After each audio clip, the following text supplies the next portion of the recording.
Welcome to the Assist Podcast. I'm your host, Zach Schwartz, and joining me today for a truly awesome podcast. I'm super excited for this one because the true biggest fight card of the year will be on Saturday. I think we're going to release this Friday morning, so it will be like 36 hours or something from when you might be hearing this. But joining me, of course, has to be Ryan Lucchese to break down UFC 251. Ryan, how are you doing? I'm doing well. I'm excited to be back. My third time on here. I mean, how can I not be happy about this? And to discuss, like you said, the biggest card of the year, 3 championship fights, it's going to be fun. I truly it breaks my brain that we're going to have back-to-back-to-back title fights. And even the fight before that, Rose Namajunas versus Andrade, I've had to practice saying that all week, that was a title fight before at UFC 237. So it's even a rematch. Neither are the champion now, but still just so high quality at the end of the night. Oh, absolutely. So with your how you just explained that Andrade and Namajunas fight, we have 4 championship fights essentially here. Yeah. I mean, it's Fight Island, of course, and the UFC has just been, there's been so many issues with sports and such in America, the NBA, NHL taking so long to come back. And even today, I don't know if you saw, something that affects our other favorite sport, the Big Ten saying they're only going to play a conference schedule this year. But the UFC has just been like, yeah, we're just going to build this thing in the UAE to get international fighters, and we're going to hold all of our big events still. Has been really just on brand for them as well. And especially with how the main event ended up shaking out with this card, which we will discuss. But yeah. Oh, absolutely. To touch on the football, yeah, I got that news a little bit ago in a group text with the boys, and it's a bummer. It's fun to play. I wonder did they say what their schedule is going to be? Is it going to be a shortened schedule now then, if it's just all in conference? I've been seeing, I think, 10 games possibly. So the Big Ten usually plays 9 conference games, I believe. Other conferences play 8, but I think it's going to be 10. And and then they'll probably add 1 to the conference schedule already. But they haven't made like an official announcement yet. I think just the report leaked. So I'm sure we'll see an updated thing. Gotcha. Well, I'm looking forward to finding that information out, I guess, because I want to see what Michigan can do this year. However, we're not here to discuss football, as much as I enjoy it, but we're here to discuss the fights. And like you said, the UFC has been leading the sports world during this pandemic as far as bringing sports back. And, yeah, they rented an island out in the UAE. They built the Octagon, the whole stadium for this event, and this is how you keep it going. They're investing in it, and I hope it pays dividends for them. I hope all the fans can appreciate what the UFC has been doing during these times. Yeah, and being safe as well throughout it with very strict COVID protocols. One of my favorite Instagram stories of the week is Dana White getting his 5th and 6th test of the week and just always I'm tired of this shit afterwards. But also just being able to secure all of that stuff as well. And we've seen it multiple times. Bouts have been postponed or canceled due to the pandemic, so they haven't been messing around with that either. But okay, I'm ready to talk about the card if you are. Yes, where do you want to start? I mean, we have a lot of choices here. I think, should we go from least important to most important? Should we build it up? Yeah, let's build it. Well, if we want to look at the undercard really quick, there's not a whole lot of big names on the undercard, and Marcin Tybura stands out. That's the 4th fight of the night, and he'll be fun to watch. Big guy. There should be some knockouts in that one. Other than that, though, I don't really know too many of these fighters, which this is good, though. Now, because they built the island, they can get these lesser-known fighters fighting, and hopefully they can start building a name for themselves. And after Saturday night, I'm sure there's going to be a few names that stand out to us. Right, of course, and especially, with like you're saying, getting out there, being able to have all these events. There's a midweek card coming up as well at Fight Night. So just being able to get all of these fighters busy after missing a couple months worth of fights that we could have seen is going to be really cool. And especially with, literally the sports world will be watching this as well. So yeah, I think we will see some new risers coming up, which will be really cool on the prelims. And everyone should watch the prelims because the best knockouts are there as well. Absolutely. As we've seen over the past 5 or 6 weeks of fights, they have been great knockouts in the prelims. And I just noticed Volkan Oezdemir. He is headlining the prelims, so that's good for him that he's getting back out there too. I know he's been wanting to fight for a while now. But besides that, I think that covers the prelims for us. I'm just excited to get focused on the main card. Right, and that main card will begin with an Amanda Ribas versus Paige Van Zandt fight, which is it's a bantamweight, correct? I didn't check that. Probably should have checked that. Now that I'm saying it. But anyway, the reason I didn't do too much of this, I originally was going to go through and watch film of all these fighters, which I have done. But then I looked on Bovada, the trusty betting site, and saw that Ribas was a minus 850 favorite, which means you would have to pay 850, right, to win 100, plus your original bet back. So that's, in other words, that's a very, very, very big favorite that you normally do not see in the UFC. Yeah, that's a large favorite. Van Zandt has been out for, I think it's been over 2 years now. And at one point she had a broken arm, I believe. Then there was another injury that just kind of kept her sidelined.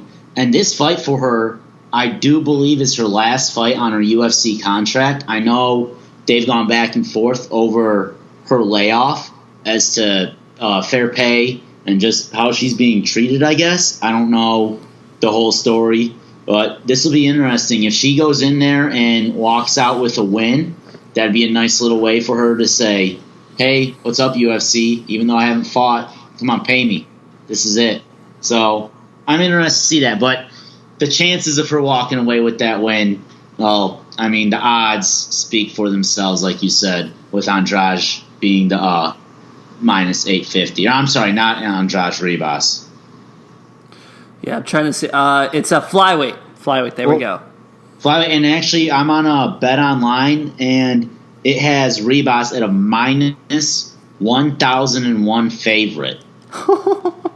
And so I may actually, as we are live, I am just going to take a small couple bucks, like $25 on Van Zandt. So I'm going to be cheering for her. And the $25 bet, which I'm placing right now, will give me $169 in winnings. So let's go. I just put some money on Van Zandt. Let's go, Paige. First ever live bet. Are we allowed to do live betting like that? There's no rules against that, right? I don't think so. I mean, I don't have sponsors, so we're not that big. Okay, cool. Yeah, because I'm not in a sanctioned state that's allowed. Well, I just keep digging this hole here. All right, back to you, Zach. Yeah, no, it's legal in Michigan. No rules being broken here. Everything's good. I mean, frankly, a 6-1. You can win $6 for every dollar. I mean, it just makes sense in a sport where literally one punch can equal a win. As I'm going to bring that up with our next fight, we're going to talk about with Namajunas, because that's literally what happened the first time Namajunas and Andrade went into the octagon. So, yeah, but there you go. That's awesome. That's awesome. Yep, got the live bets going. All right, so the second main event fight will be Rose Namajunas versus Jessica Andrade. Both these women are former strawweight champions. Right now, the champion, of course, is the Zhang Weili, who won it earlier last year, against Jessica Andrade. So there's that succession line there. What are your initial thoughts with this fight? These two have fought before, as I mentioned, at UFC 237, with Andrade getting a round 2 slam finish, which I've never seen before. I thought Rose snapped her neck, which was insane. But what's your initial impression of this bout?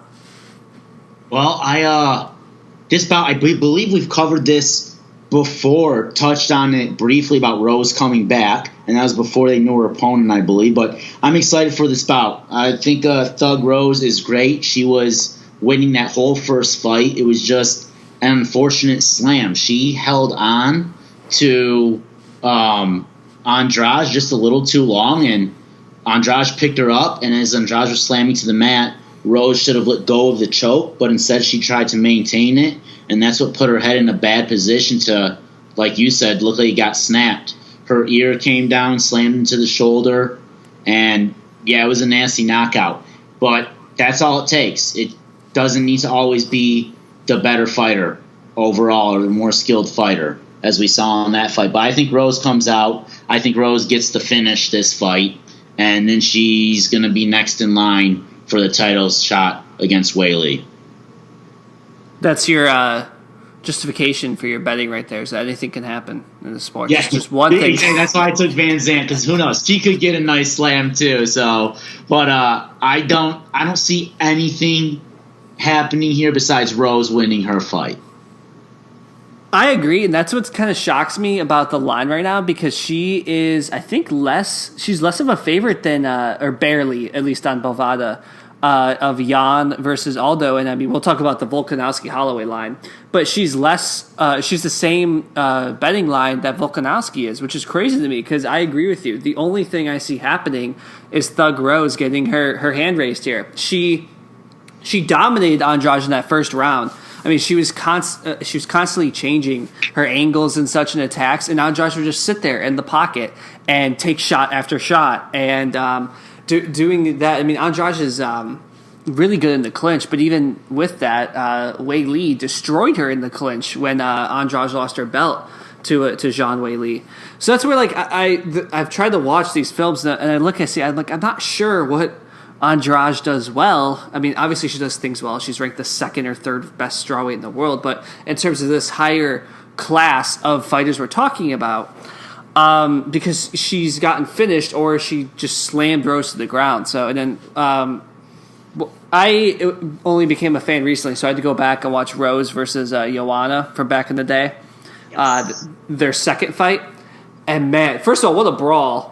Second of all, I mean, Rose her left leg was completely compromised from leg kicks, and she's still out there throwing, working behind her jab. I think the thing that I noticed with her is that her entry into the pocket and stuff like that is very diverse. You know, a lot of people will throw a front kick, right, and then come in or lead behind their jab and then come in and throw a hook. Rose just does a bunch of different things. You know, knees, some kicks, not a lot. She'll even come in with a hook and then just use her head movement to evade, which is really interesting. She's just a very versatile striker. Yes, yeah, she is. Did you watch her first fight with Johanna, though? Yes, yeah, I did. Okay, all right, so you saw that. Okay, as long as you saw that fight, too. You know, Rose is a great striker. She's very versatile, and I think that's where she's going to win it at. That's where she beat Johanna at. That's where she was beating Andrade at. And I just see her, after seeing what Weili did to Andrade, I think Rose is just going to try to follow suit and stick with her punching and her Muay Thai skills and kickboxing and just take that route. Over the course of quarantine, her head trainer hasn't stepped down, but since they haven't been able to train together, her head trainer has kind of put her fiance in charge. His name is blanking me right now, but he's another fighter, and he's a great Muay Thai fighter. So her coach was commenting on how much improvement he's seen in her Muay Thai and kickboxing style over quarantine due to training more strictly with her fiance. So hopefully that comes into play and she can get a KO in the first or second round. Wait, she's married to Pat Barry? Or there fiance of Pat Barry? No way. Yes, sir. That's it. That's so you see, she's able to train all the time. Yeah, and he's helped her in the past and everything. Obviously, just trains with her for all her fights, and she's just sharp. She's sharp. She's got good technique, pinpoint accuracy, and that's what's going to get her hand raised at the end of this fight. I agree completely. But real quick, you, to my knowledge, do not have a significant other in your life currently. So you're the perfect person to ask this question. What is the age gap that you can handle? Trust me, this is going somewhere. All right. I don't know. That is a tough one. Probably, I mean, I could do 5 years either direction for sure. Anything outside of that, it would depend on the person at that point. So Pat Barry's 13 years older than Rose, and we're just going to move on from that with that fact. I did not know that. Oh, man. Rose is only like 29, right? It's 28 according to Wikipedia. 28. That's 41. Wow, I thought I feel she's been 28 for like 5 years now or something. But okay, well, hey, whatever works for them. More power to them. Yeah, and I don't want to criticize Rose because she could destroy me in 3 seconds. So yeah, absolutely not. But we both agree that she'll pick up a win here against Andrade, and like you said, probably be next in line for a title shot against the champion, maybe on Fight Island.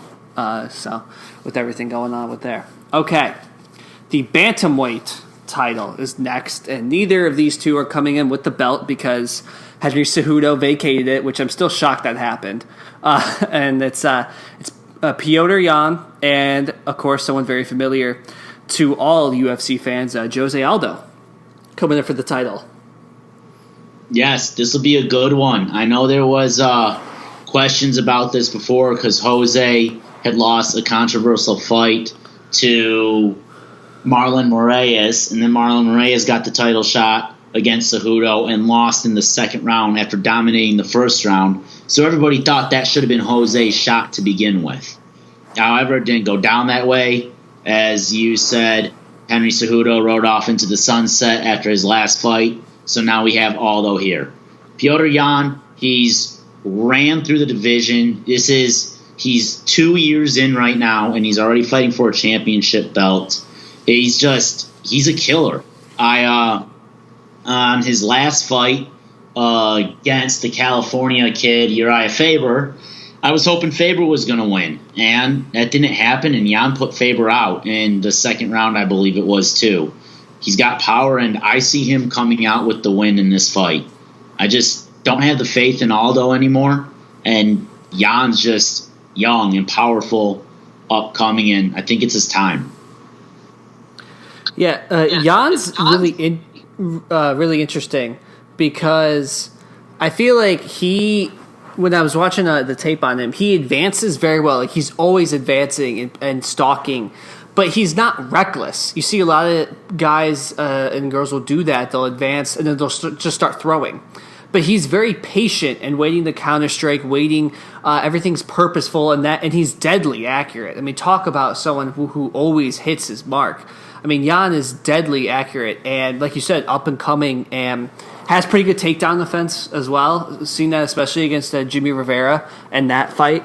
Even in that fight, you see a lot of times, we'll be talking this probably a lot, especially in the fights coming up, leg kicks. I mean, leg kicks are the new thing that everyone's been talking about within the sport. And in that Jimmy Rivera fight, he was absorbing a ton of them and was having the switch stances on and off, but thankfully Yan is so good at switching between orthodox and southpaw that he did that no problem and ended up picking up the decision in that fight. So yeah, I think Yan takes it, and part of that is because Aldo is one of the best featherweights of all time. This is his second fight right after the Moraes one at bantamweight. I tried going back and watching their last fight and the second to last fight as well.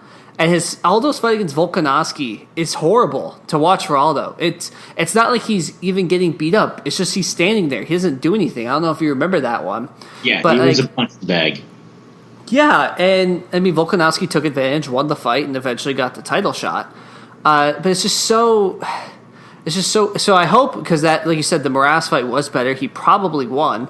And we do have to blame Henry Cejudo for Aldo getting the shot over some people that may be more deserving because he was the one that picked him out, and the UFC didn't want to go back on that.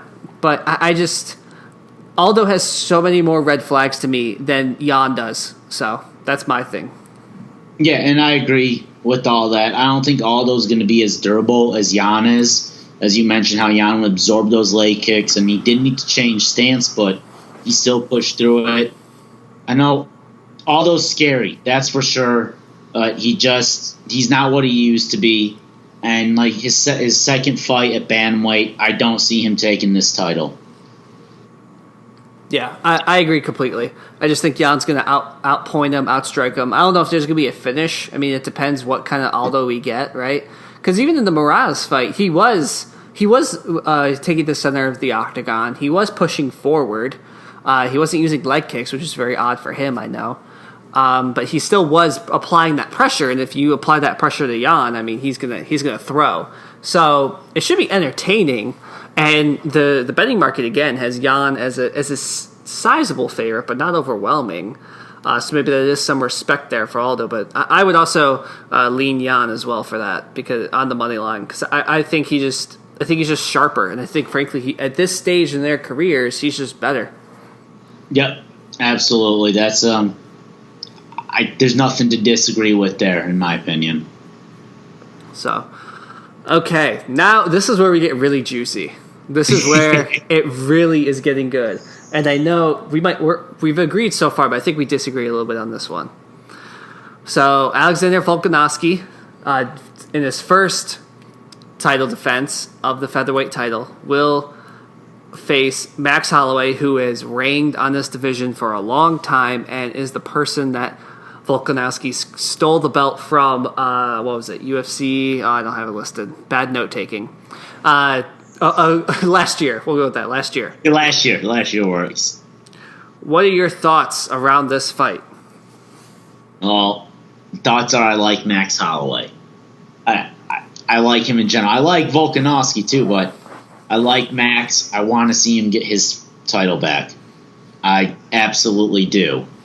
However, Volkanovski, he's dangerous. He's made a quick run up. He hasn't wasted any time. He's taken advantage of his opportunities that have been given to him. And he's also just kind of been quiet about it.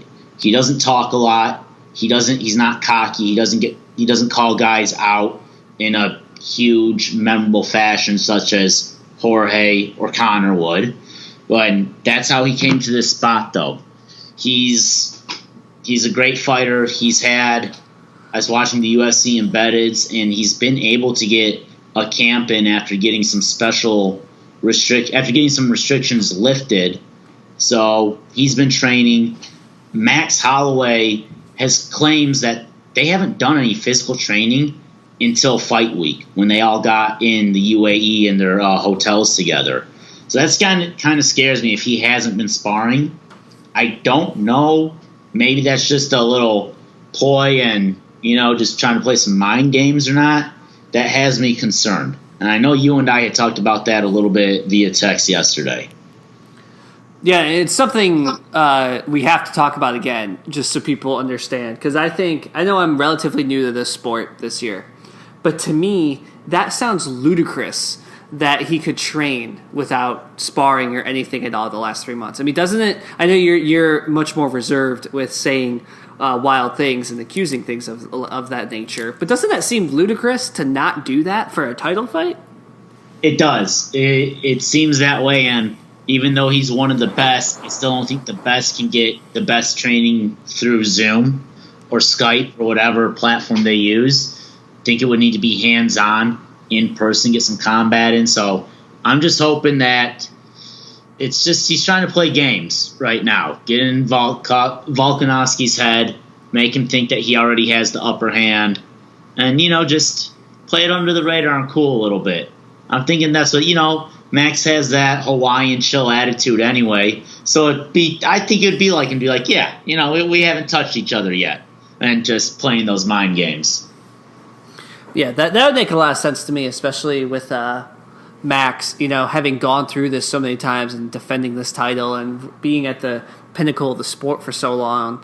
And I could see if someone on the prelims was like, oh yeah, I can train through Zoom, I can do this, then they just get their ass whooped because I would not think so.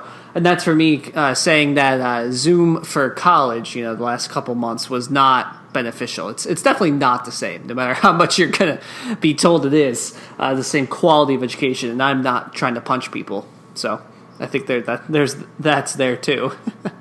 Yeah, I agree with that. So I guess overall, I'm still gonna go with Max on this one.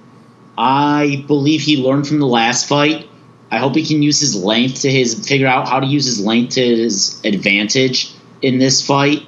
Volkanovski's a big guy he's only 5'6" and Max is 5'11", so there's a big discrepancy there. Volkanovski's a lot more dense than Max is, so Max will need to get that range put in and use that, and I think he can get the win. I think with how close that last fight was, all he had to do was just avoid a couple of those leg kicks, and it could have gone his way maybe.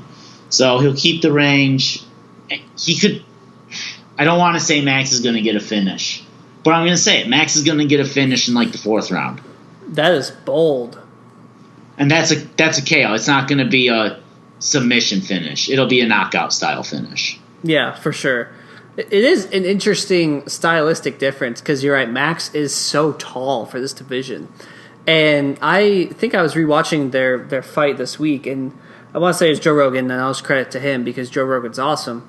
Was that Volkanovski during his rugby days over? Is he from New Zealand? He's not Australian. Nope, New Zealand is right. Sweet. So in his rugby days over there, he was at like 220 or something like that, just muscle. And for those that don't know, featherweight is 145. So, I mean, he's probably in the octagon at 160 or something like that. But, I mean, and you see that in his build. He's just muscles on muscles for that division. So that's that's the thickness and the denseness of Volkanovski that I was referring to. You just look at his back, and you're like, oh, this dude's pretty damn big. And you can see why he weighed 220 of just muscle at the height of 5'6". Right. So especially seeing, for me, I think the question, and I alluded to this earlier in the Aldo fight, is those calf kicks, which you would not think are the biggest deal in this sport, where you just can punch people in the face, you can knee them in the head, elbow them out of clinch work. But in this fight, in their first fight, it made the difference. I took in my notes here is to say round 1, all right, you got some calf kicks here from Volkanovski. Max's leg is redding up, and then by round 2, in a 5-round fight, Max was almost strictly using southpaw stance because his leg was so beat up. And I think he landed Volkanovski something like 70 leg kicks or something. That's a lot. And I mean, I know you see a version of it, not you, but just people listening may envision a leg kick just as something like a soccer kick or something like that. But when you watch these fights after listening to this, you will see that's not what they are. They are brutal, malicious, deep muscle hitting kicks that really can really compromise movement. And I think it's the reason you said it was a close fight, and it was. But I think it's pretty safe to say that's the reason Max lost the first fight, right? Oh, absolutely. Those leg kicks played a huge part in Max losing. I mean, if you want to feel it, have somebody hit you in the leg with a 6x6. That's what Volkanovski's throwing. He's just tree trunks for legs. I mean, I'm sitting in this chair right now, and I'm slamming my right shin into the bottom or the underside, the calf on my left leg. And it doesn't feel good. And I'm controlling it, and I know I'm not throwing it that hard, let alone absorbing 70 from Volkanovski. I'm already reddened up. It's just ridiculous. Don't try to take a calf kick. It's not going to feel good. So I think if throughout his apparent Zoom camp and such, if Holloway and his coach is really focused on that, and he's able to come up and be Max Holloway, which for those that don't know, I think largely, as you could add to this, entails lots of strikes, lots of pinpoint strikes, and even less than, I'd say, pinpoint strikes like Yan, right? Yan is what I notice is Yan is very eventful with what he does, right? Everything is purposeful. Holloway's just throwing to throw, and he knows he's going to land 3 out of 5 of them, but those 3 are going to be horrible, and he's just going to throw to throw because then you're on your back foot. You're not throwing with your full power, and that's just how he's kept this division at bay for a long, long time. And obviously Volkanovski messed that up by coming out on his front foot and attacking Max's leg and chopping down the tree trunk, the proverbial tree trunk. And even though Max was still able to throw, as you said, like I'm talking about like Volkanovski won like a 50-45, 5 rounds to none, UD. And that's not what happened. It was still a very close fight because Holloway is so relentless in his attacks and what he throws. So, I mean, we were talking about this too. The line right now for Volkanovski is minus 225, and you can make 175 for every 100 you bet on Holloway right now. And I would probably put this fight at 50-50 right now. Yeah, I mean, you got to give it to the current champ, so maybe a 60-40. But given the money line, I think it's so close that I'd rather risk losing the money on Max than risk losing what it's going to cost on Volkanovski. It's just so close to choose Volkanovski, I think. But, yeah, if like you were alluding to, Max comes with the forward pressure, he'll throw a lot of wild punches, and that's how he gets his TKOs and his wins, just by overwhelming them. Volkanovski came out in the last fight. He attacked Max's lead leg, which, like you said, Max had to switch to southpaw. He wasn't able to put as much pressure on as he would like, and that's how Volkanovski got the win. We've seen Max against Ortega, who's, if you haven't seen that fight, that's a great one to go watch. Ortega was not recognizable by the end of the fight, and Max is just a puncher. Not just a puncher, but his striking is incredible. It's what he's known for. And I think I think he comes away with it. He'll learn from that last fight. He's going to protect his lead leg a little more. Hopefully check some of those kicks from Volkanovski, which I hear. I've never done it myself, but if you throw a leg kick and it gets checked, it hurts more than if you're the one getting kicked at that point. That's shin on shin right there, and so that'll back Volkanovski down. So a couple of things I want to add on there, but the first one is just so people understand, because I know you and I have talked about this a lot. What, like you said, checking a leg kick, and it's almost like I would make it analogous to a block, but you say it hurts. It could possibly hurt. I mean, neither of us are taking these. More to the guy who throws the leg kick when you do check it. Could you explain why for the people? Well, because if you throw a calf kick now.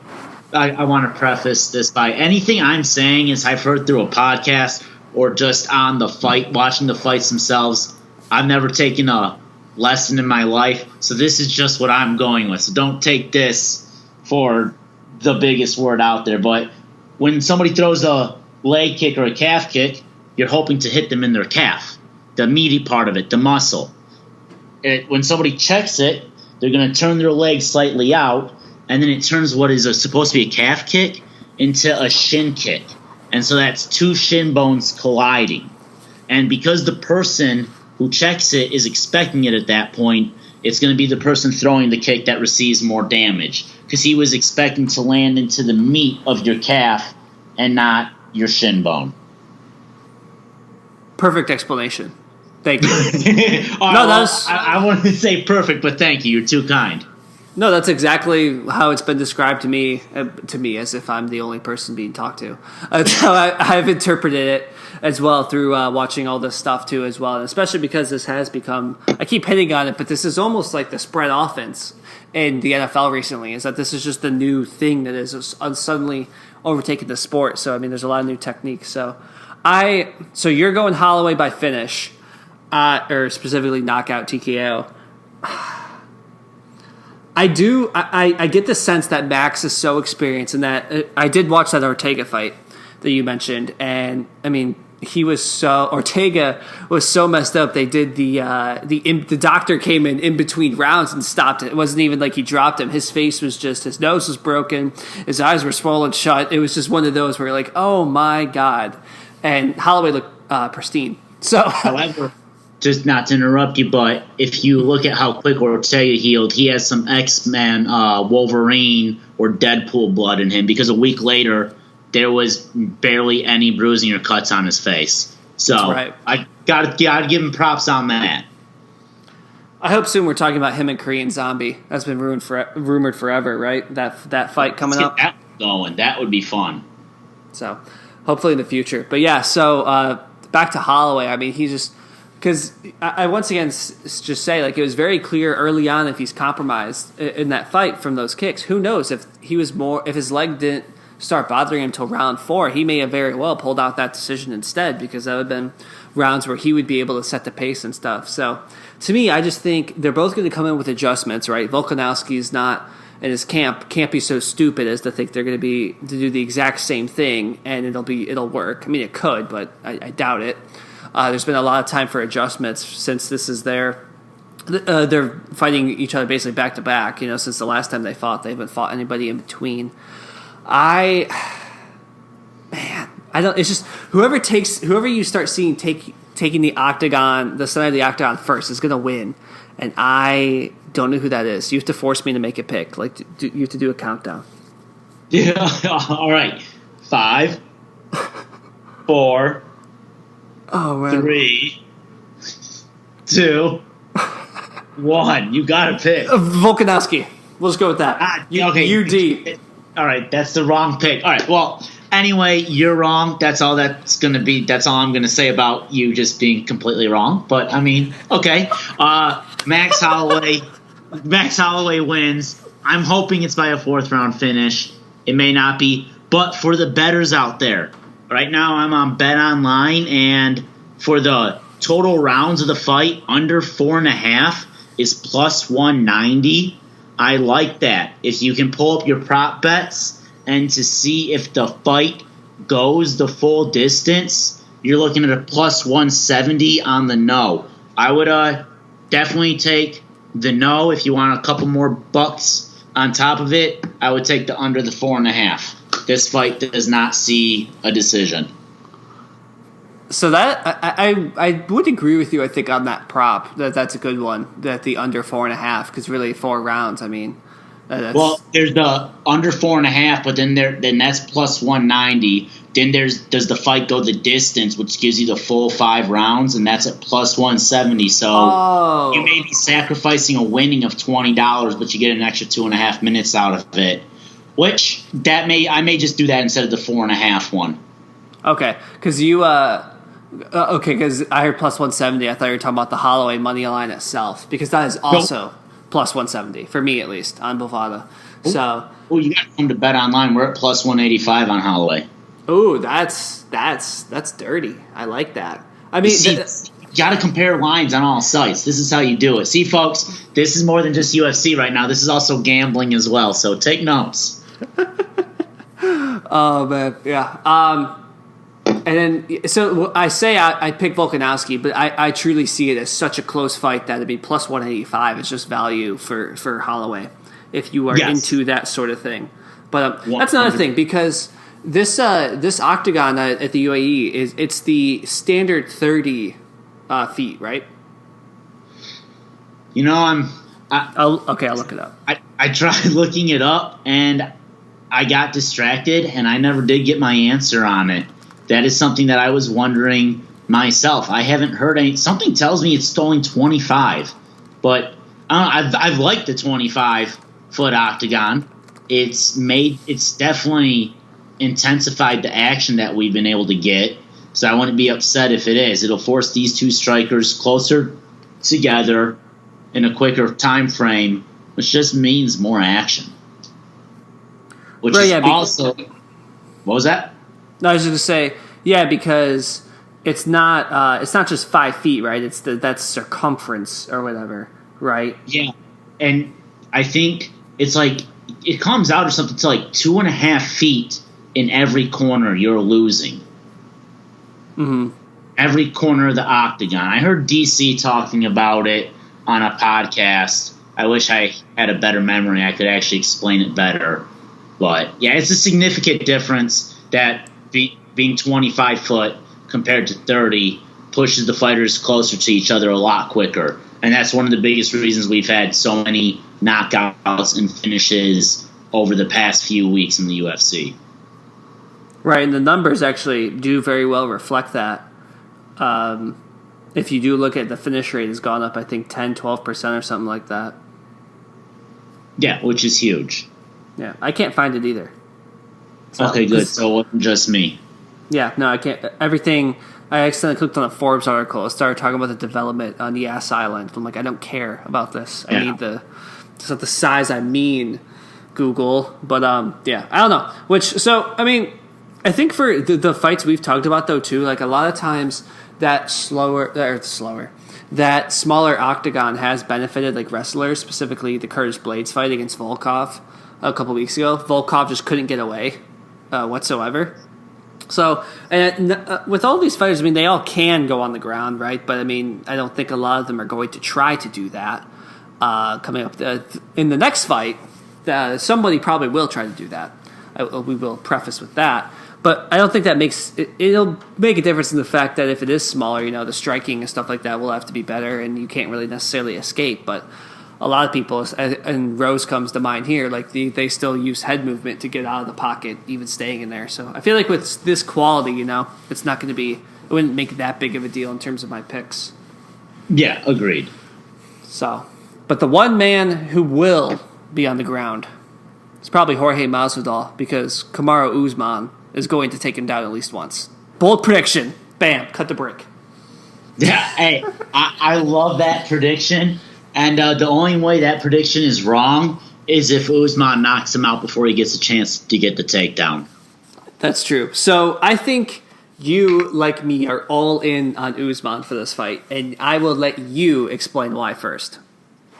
Well, I'm all in on Usman because he's a nightmare. That's his nickname, the Nigerian Nightmare, and that's what he is in it. We've talked about him in the past, but we're going to talk about him again. We saw him in his fight versus Tyrone Woodley. He displayed dominance through wrestling. For 5 whole rounds, he held Woodley on his back, and Woodley couldn't escape him. It wasn't jiu-jitsu. It was a wrestling game. It was just holding the man, keeping the position.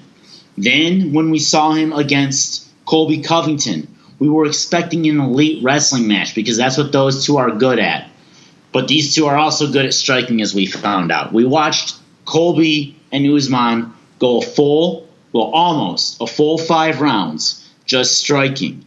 Usman took shots, Colby took shots, just huge headshots being absorbed by both men. Neither were willing to give an inch. The pressure from both was just unbelievable for 5 rounds of striking. You saw the gas tank that Usman has. And, I don't want to take that away from the wrestling. Holding Woodley down uses up a lot of gas tank, too. Standing and striking for 5 rounds uses the gas tank. He's been in these 5-round fights before. His last 2 fights, he knows what to expect. I don't see Masvidal holding up against that, unfortunately. I like Masvidal. This isn't going to be his fight. I'm sure he's been training and he's been ready, but he just got this fight on a 6-day notice. I just don't see him winning it with that. He hasn't been I don't think he's been to the 5th round before. I don't know what his gas tank is. I mean, he's a UFC fighter. I'm sure he's conditioned to do it. He's just not conditioned as well as Usman. So I think what you highlighted there, looking at those 2 fights, the Woodley and Covington fights, is the whole key to why I think I'm so in on Usman too with this. So I rewatched both of those recently, both going 5 rounds. Like you said, the Colby fight, Usman got a finish right towards the end.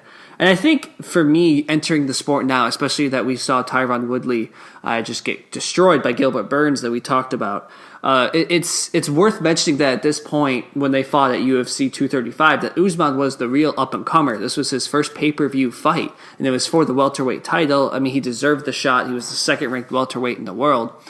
And Woodley was still, in what I've seen in some experts call, the 2nd or 3rd best welterweight behind George St. Pierre we've ever had in this sport. He had 5 or so title defenses. Like, that is insane over being this champion for a couple years. And Usman mauled him. Like 50-45 mauled him. I believe the scorecard was 50-45, 50-45, 50-44, which you almost never see when a challenger is taking over the belt from somebody like that. So just destroyed Woodley, and especially with after watching the Gilbert Burns fight, he doesn't look the same. And like you said, all wrestling, all also clinch work in the fence, with knees against the fence and such like that, staying busy. I mean, he just dictated the terms of the fight. And then you contrast that with the Covington fight at UFC 245, which was last December. I mean, you mentioned how it was just literally a striking battle the whole time. Usman did initiate the clinch a little bit, but not too much, only when he was hurt. And, I mean, him and Colby threw. And it's amazing that, I mean, it was a TKO, but it's amazing neither of them went to sleep. Full-on knockout with it. But, I mean, in round 3, Usman broke Colby Covington's jaw. So that's the type of power he has in his right hand as well. Mm-hmm. So there's that. And I also think, of course, we haven't touched on this yet, but Gilbert Burns was supposed to fight Usman, the number 1 contender now, after having an eventful year. He tested positive for COVID, so he's out. And Masvidal is a replacement. And, of course, we could talk about this as well. Masvidal and Burns are such different fighters. I mean, Burns is such a great submission artist. He's amazing on the ground and striking as well, as we saw in that Woodley fight. He dropped Woodley multiple times. And Masvidal's completely different. Masvidal's not going to mess around with the ground too much, as we saw in that Nate Diaz fight. So it's a completely different fight, but if it was anybody but Usman, in the fact that he has shown in 2 different title fights for 25 minutes that he's able to be up on the feet and down on the ground expertly at a championship level, I would be more worried. But I'm not, because of that versatility.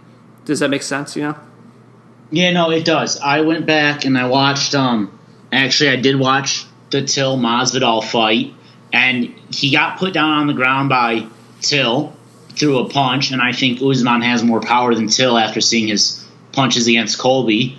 And also, Masvidal just didn't look too great on the ground. He was able to scramble out, but I believe Usman's wrestling is a lot stronger than Till, so he'll be able to control Masvidal on the ground no matter what. The only way I see Masvidal getting this win is with something wild. Like, if you watch the Till fight, he came out with what was supposed to be a thigh kick, but the way Till shifted, it was a nut shot immediately. But he used that. But when he came out with that kick, it was the same bull rush at the beginning of the round that he used to knock out Ben Askren with that flying knee. So unless he gets off something lucky like that, where he just blitzes Usman, I think that's really his only chance, or some other wild sort of exchange that's usually unexpected. I hate to knock the guy. He's good. I'm happy that he's made his name bigger over the last few years. He's been fighting for 17 years. So he's an OG in the sport. I want to see him do well, but I just don't see him getting it against Usman by any means. And he is a true fan favorite.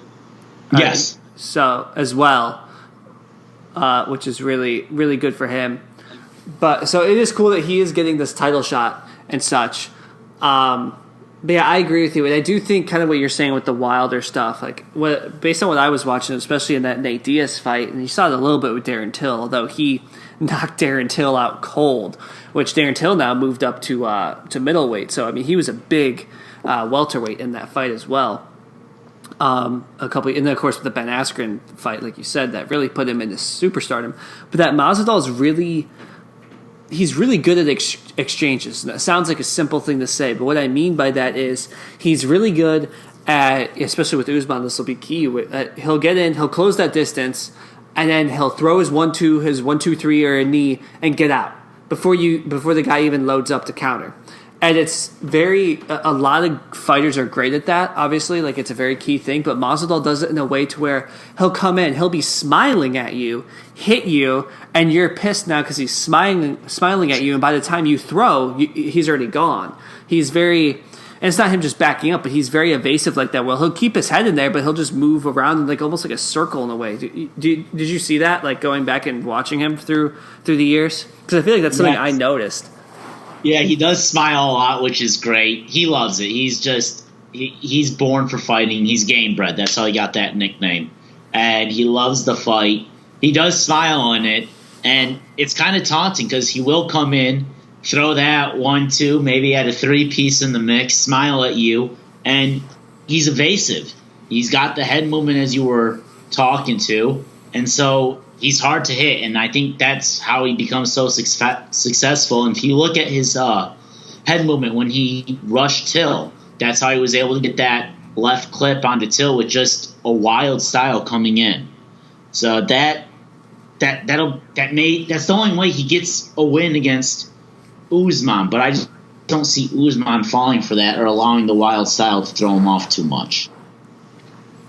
Yeah, he's not the guy that's going to get, like, someone like Conor, I think about, right? Who Masvidal said he kind of wants to fight, I think. which what a fight that would be. But he would get baited into that, right? Like, he would. But Usman's temperament and such, like, he's not that guy. He knows he's the rightful champion right now, and stuff like that. And even, like, we've been talking about betting a lot. So Masvidal is a plus 195 underdog right now, and I don't think I take that. I think that's reflective of the actual odds, because Usman's not going to get phased by his games and such like that. These two already got into a scuffle at the Super Bowl press week back in February, when they were supposed to be fighting before Masvidal got into his whole contract issue. And so he's just ready to go. And that's where, really, to me, the Colby fight really provides a lot of context for it, because he can just throw with the best, which is what Masvidal is going to want to do. And Usman is a D2, national championship wrestler, and obviously beating Tyron Woodley like that, he'll want to take Jorge down. I'm sure he will at some point, or get him in the clinch. And the issue with that is you have to be careful, because that, like you said, Jorge's really good coming out of the breaks of clinch work and fence work. That is where he thrives. So outside of that, though, I mean, I think this is an Usman finish. Yeah, I see it being like that. I see it being a ground and pound style. So, as we've touched on, Usman used the wrestling against Woodley. He used the striking against Colby. And against Masvidal, I think it's going to be blended extremely well. And we're going to see both of them. And it's going to come down to a takedown followed by some ground and pound for the finish on Usman's end. Right. And I think even if Masvidal wins, it has to be a knockout. There's no way in the world where Masvidal gets a win on the scorecards, because what that would mean is that it was a wrestler's fight, and that's Usman's territory. There's no way I could see that happening. Yeah, no, Masvidal does not outpoint Usman. If Masvidal wins the first round or the first 2 rounds, we're going to see wrestling from there on out. Usman will just take him down, control the octagon, have a full 5 minutes for the last 3 rounds, and still walk out with the belt. He's not losing the belt to Masvidal by a conventional means. Yeah, I agree completely. So, and if you are looking at the lines, no for this fight to go the distance is minus 130. So I'd say that's pretty decent. You're getting less than 50-50 there, but wait, man, what you mean? It does not go the distance? Yeah. So, wait. Yeah. I'm right.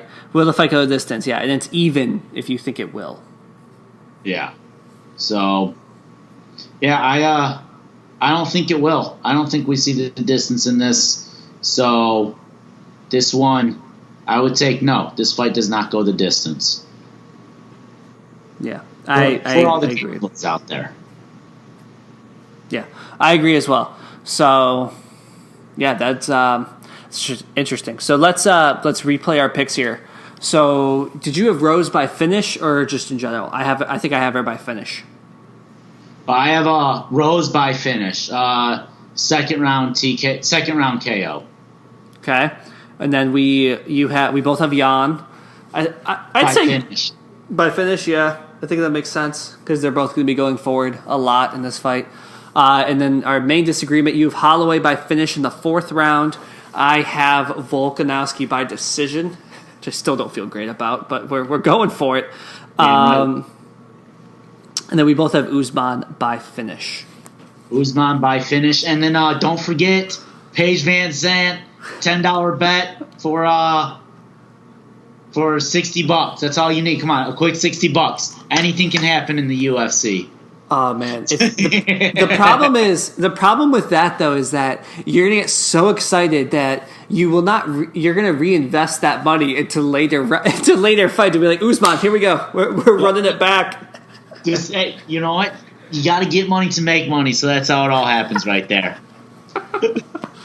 Oh man, I mean, you can get a nice dinner with that. I mean, then again, the restaurants might not be open where you're at. I'm not sure. We're still they're kind of open. But I don't trust it. So weird. Yeah, that'll just go into the gambling. It's not even one money. It's just more credits in the gambling account. That's about all it's to. There you go. Makes sense. So, what other things do you want to discuss with this fight night? I mean, poor Gilbert Burns, I think, mean, he does deserve this shot after a meteoric rise this year. But man, tough for that. Yeah, that's gotta feel bad for him. It does suck, but I mean, it's COVID. Knock on wood, he's gonna get through it. He'll be back. He's next in line for the title shot. Yeah. So unless this one does somehow come down extremely close to points, then maybe they run it back. But I don't see that happening. Yeah, I think Oh, sorry. Go ahead. I was gonna say, speaking of COVID, also Jorge Masvidal's head coach got tested positive for COVID, so he's not allowed to be in this corner. So Jorge is down one corner man, who happens to be his head coach. That's important. Although forgot to mention that, yes. Although Mike Perry would argue that doesn't matter. Well, okay, well, Mike Perry is getting into fights and knocking people out in parking lots. That video surfaced of that today.